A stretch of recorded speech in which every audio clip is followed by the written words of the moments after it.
Welcome to the Super Profit Friends. 15 minutes long, because you're an entrepreneur and you've got a business to run.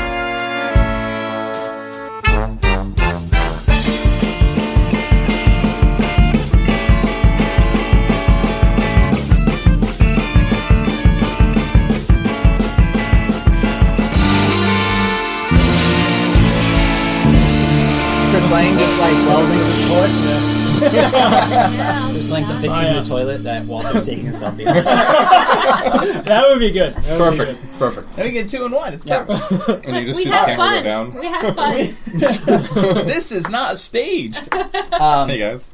All right, cool. So, welcome back to Super Profit Friends SPF 15. Oh, sorry. We are on episode 4, Brick and Mortar versus e-commerce. And today we're introducing you guys to Zach, Keith, the devil. Hopefully. All right, Zach, Keith, tell us a little bit about yourself, bud. I am the creator and owner of Sanctum World Simulations and Blessing LARP. I created... Am I talking about me or the business? What's the difference? Huh? That's a whole other topic. I spend a lot of time in alternate realities all over the place, all in here as well as ones that we share. And my goal is to make people more comfortable with spending time in their own or spending time in other realities together. I think that live action roleplay, LARP, is one of the best tools for making people feel more confident in themselves by spending time being goofy as other characters. Yeah, it's true. One of the things that Zach brings to our business when he works with us is a gun. He did bring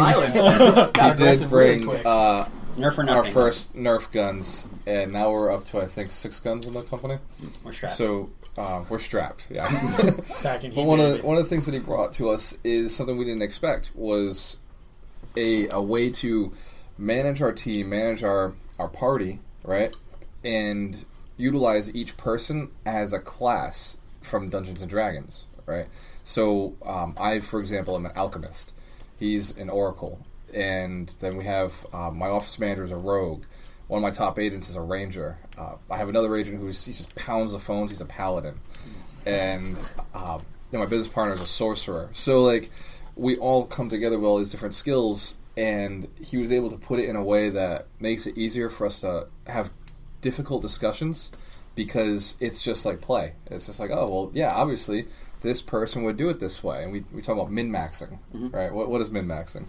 Min-maxing is when you play to your strengths and you let your weaknesses be a weakness. It's best for a party or a team setting, because if I trust Chris to make up for my weaknesses, I can move forward with my strengths. One of those things is applying your strength of having a physical location, like a brick and mortar store. Bringing it back! Or having an e-commerce or an online store. The differences between them is pretty straightforward. Are you a set location where people come to that spot to do whatever it is or take part in whatever it is that you offer?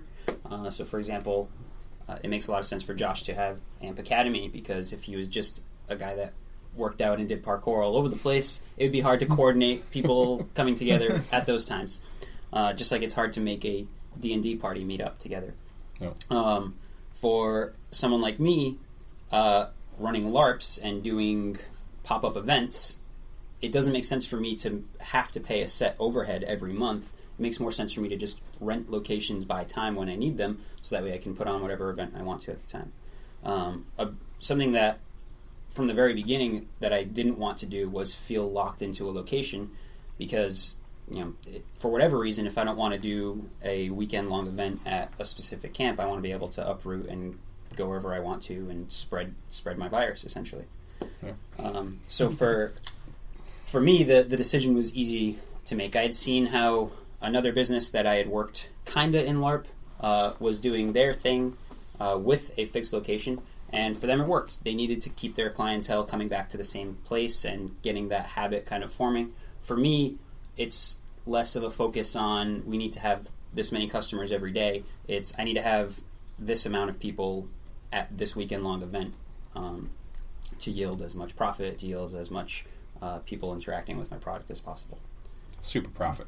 So, Super profit. in my business, I'm like pseudo. We almost don't need an office anymore, but it still gives us a place to get together with the agents. So it's nice for the local business, but when we're national and we're going to different places, we're very similar to Zach, the way his business is, where it's, okay, rent the hotel for that weekend, and we all show up at that one spot, we do the training, and from that point, we're basically operating from our main office, but we could operate from our own homes. You know, it's all phone calls, it's all on the computer. So one day I could be at Amp Academy just hanging out with you and take the call, and that's working. Right? I could be on a job site with Chris Lang, and he's piping, and I'm taking selfies, and I'm still working. Right? Yeah. And we can't say what Kaylin does, but I think so. Chris Lang is a great example of why you, even in this day and age where it's getting easier to have a online store. Even if you sell shirts or whatever your products are, you don't even need to store those at your space. You just have them made, store them wherever, and have someone else do that. You have a lot of equipment. You have vehicles that you need to keep places and stuff. So it's kind of impossible for you to operate without a brick and mortar location unless you have like a house that can accommodate that or a storage center that you can accommodate that. But we're still talking which I brick do and have. mortar. Which I have an office. Yeah. But I could potentially, if I really wanted to, I could get a house and I could write off a portion of my mortgage if I use a few rooms for the business. So if I have an office in there, if I have my garage, even if I build a building out back or whatever, you can still use that. Use that as a rep. Technically, you still have a brick and mortar. Regardless, location, though, yeah. Yeah, so you really need it. So just for my own curiosity, do you, because obviously when you get a lot of materials for some of the bigger jobs that you're doing, do you rent a space to store that, or do you have that space like built into your office? No, so the way I usually do it when I have big projects, I usually get things delivered right to the site, and then there's either a Connex, like a shipping container, that costs like $150 a month. So I mean, if it's a 2 or 3 month project, it's a no-brainer. Yeah, you know absolutely. So I rent one of those, but I do have for the smaller jobs if I need to. I don't know what you're laughing at. I'm trying to figure it out. I'm sorry. We're on film. It's coming out now. While I'm listening to Chris Lang. Very sorry. Deep in thought, I can see it. No, it's. I don't want to sidetrack with what I'm thinking. So just please. Sorry, Chris Lang. It's all good, man. Don't sweat it. Yeah, I mean, I do have a shop and office. It's for smaller jobs, I'll get things delivered over there, and I always pick and pull. Plus, like scrap material goes there. Equipment, if I need a furnace or a boiler for a job that I don't know, need in like a week or something, I can store it there. So I mean, it's definitely useful. Cool. Yeah. Awesome. All right. So, and Kaylin actually is working on right now getting a studio space for her secret job that we haven't talked about. Very still, creative job. in episode 4. Well, I have a studio. It's just bigger and better things in progress. So the point That's is, actually something I do want to talk about on the podcast, though, because there is... actually, no, this is relevant to talk about right now. Okay. So Kaylin is in this position where she currently has a studio space that she's sharing with somebody else. No, I don't want to offend anyone. you can't I'm offend not- anyone. I'm Okay. She's subleasing a studio Let's space. offend. She's subletting a studio space right now, and there. Anytime you guys are renting a space, and this counts for subletting or just leasing in general, make sure you know the terms of the lease before you get into it. Both the main lease and the sublease. Right, because there are different things. Like she had agreed to get into to share this studio space with a different understanding than the person who was subletting the space, and the details didn't get worked out. So unfortunately, she's in this situation now where she can't do all the things that she needs to do for her business. So that is pushing her to find a new location. I got a spot for you. I got a You don't number have to of worry about spots. it. No, You don't we're have to gonna. worry about it. We actually Guaranteed, have. my spot is 10 times better than any of those spots. Yeah, that's a really cool spot. Or actually, yeah, Spot. her new location is gonna be like. Fire. It's going to be great, especially for the city. pun intended. For those of you who are familiar with Fall River... Wait, do I even say it? Don't jinx it. It's not official. No one talk about it anymore. For those of us in Fall River, get excited because there's going to be more May Fire. Coming at you! There's gonna be some awesome stuff. It's May Fire. What are you talking about? Yeah, It's on your please. shirt. Oh, that's true. My hair's too big. For anyone who can see in the video feed, there's right there. You can see. You No, can't wait, see we that. can't see it. can't We have talk to blur about that it out, yet, and we guys. have to bleep it out Okay, we'll Anyway. leave it all out. and blur. Anyway, E-commerce. so brick and mortar versus e-commerce. Let's bounce around. Why would you choose one over the other? Obviously, there are some situations where you have to have a physical location, like with Amp Academy, but then there are other situations where it's kind of a gray area. There's Like, there is one Asian answer Alchemist. for this question. Do it. Whatever way is most profitable and allows your business to grow the most. Boom! Yeah. That's Profit first. why you decide to go in either direction. If you don't need it, Don't and do it. you can do whatever you're doing from home, then I don't know why you would We spend the money. spend the money on rent or Well, a lot of I times it's think- ego, right? A lot of business owners just like want to have a space, right? And so they go and they do it, but it's just a drain of Profit. minerals or profit, right? So Well, I think. Go ahead. I was gonna say, even if it is a business that can benefit from being in an actual space, if you don't need it right away, I think it's just smarter to kind of build your business. Exactly. And once you get to that spot, if you feel like it would be beneficial for you to bring it to an actual space, then great. But like, because of some businesses like retail, where it's like, all right, I'm gonna have this clothing shop. I'm going to rent a store downtown, but people see you downtown, maybe they walk into it, but if they don't No, recognize you as a clothing business and as a business that they already enjoy, then the chances of them walking into that space and buying your the clothes or... yeah, and let's I be have real, one people are caveat shopping to that. online. Okay. People shop way more online. I have one caveat to what you're saying, because I agree with you. I think that the main thing is, if you are using your storefront to produce the things that you're selling at an online store, then I think it can make sense, but you have to figure out monetarily. Like, for instance, with what you're doing, having a studio space is going to be beneficial. Having this particular studio space is going to be extra beneficial. Because there are going to be, like right now, you can do what you do anywhere.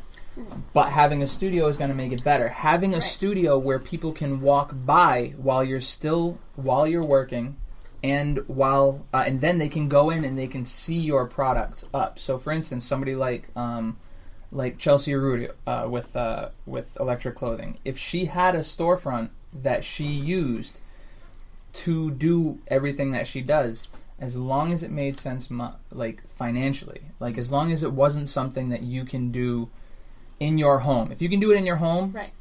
and you can have the online store, then that's a better way to do it. But if you have to have another location like a studio, then put a storefront in the studio.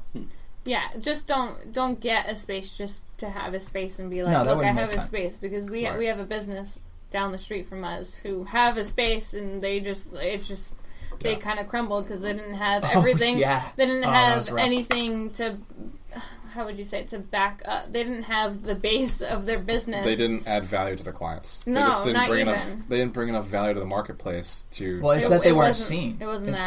because it didn't make sense because they didn't have a presence that people recognized before they opened the store. So why would anybody? They had no go marketing. in? They had no influx of customers. So it's Right. They didn't have a base already, and I think that's something that can That was taking that can expense be a on huge- before you had the income. Like you were talking about bootstrapping, you shouldn't spend money on a space unless you absolutely need the space and the space guarantees you income, right? In which case, location's right. huge. Yeah. And you should be pre-selling. Even when you open the gym, like you're probably the only business that needed a location, like hardcore needed it up front. Because even your business could handle Didn't until it got need big it. enough. Yeah, Your didn't business have could it handle up until it got big enough. Yeah. Mine, it wasn't until I had to bring on agents and actually build a staff to train. It was in the beginning for you though necessary to have a location. Right. And so what you did to justify a location was you started selling memberships before the gym even opened up. Before See, that actually didn't work out, though.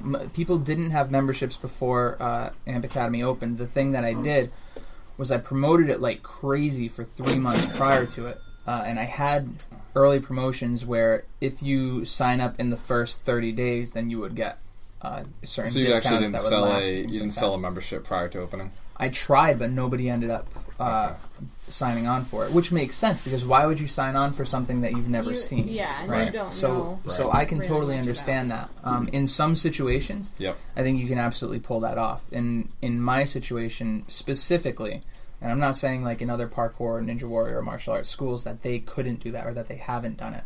I'm just saying that in my situation, it didn't work out. I tried it and it didn't work out. Doesn't mean it wouldn't work out for somebody else doing it. It just I think that you're right. part of it's our market too. Yeah, because we're the same way. Like people don't just come in and say, "Hey, yeah, I'm gonna pay you for coaching just based on I got on your website." Right? They come to a free event. They actually get our hands-on coaching, and then they move forward with us. But they don't move forward with us just from our website. You're right. Like that's definitely true. Yeah. So anyway, that hits our time limit for this one. So brick and mortar versus e-commerce, it's one of those things that you have to figure out on your own. If you have any questions about it, make sure you write a comment down below, shoot us a message. We obviously have a contact form on our website. So make sure you guys reach out to us. We'll be happy to give any input that we can to help you figure out what makes the most sense for you. That said, thank you for enjoying episode 4 of SPF 15. I have no witty ending for this. When you have a choice, always listen to the best. Oh, snap. Whoa. Reorienting it. All right, I quit. Freedom!